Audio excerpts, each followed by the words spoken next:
Tensions run high at the first public hearings into the e-tolling system on Gauteng's highways. And the Marikana Commission of Inquiry resumes this morning in Rustenburg. I'm Richard Brooks. Tensions ran high at the first public hearings into the e-tolling system on Gauteng's highways held last night. Some participants at the hearings walked out of the hall in Kempton Park, protesting that their views weren't being counted in terms of whether the system should be implemented. Officials from the Transport Department made it clear that the first round of the hearings was related to tariffs and exemptions, and not about the future of e-tolling itself. This man lashed out at the officials. We can't afford it! We cannot afford it! We are being taxed too hard! 500 rand a month to some people is 1 week's groceries. Give us an alternative to the toll roads. Give us a viable alternative to the toll roads. This is being forced down our throats.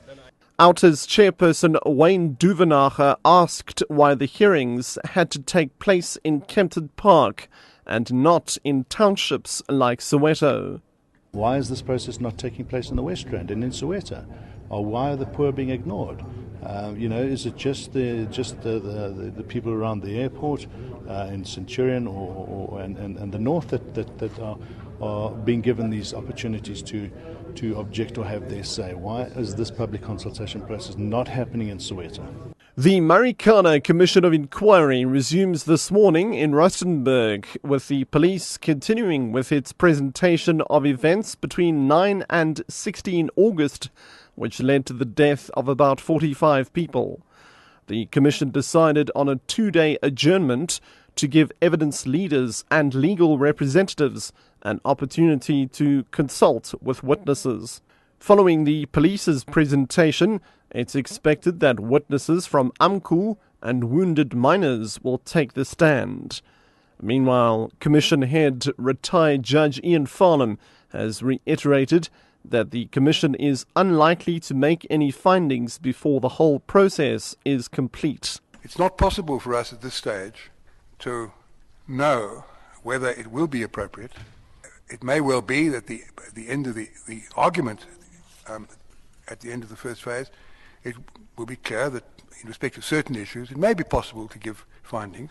I think if findings are to be made, they would be provisional findings, interim findings and not final ones. More police have been deployed at the Extrata Kroondal mine outside Rustenburg to monitor the situation.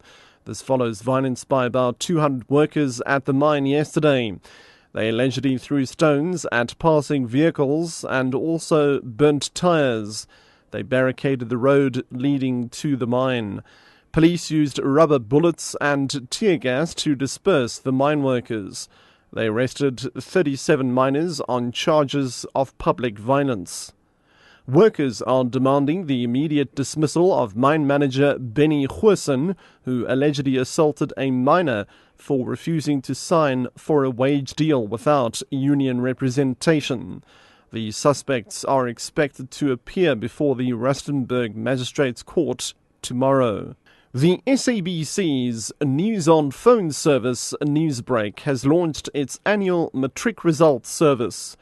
Matriculants and their families can use the NewsBreak automated SMS and voice results services to obtain their final examination results. These will be released by the Independent Examination Board IEB on the 29th of December and by the Department of Basic Education on the 3rd of January 2013. Matriculants can pre-register via SMS to receive their results on the day of release. Students should send the letters DBE or IEB followed by their ID number to 35935 at R3 per SMS.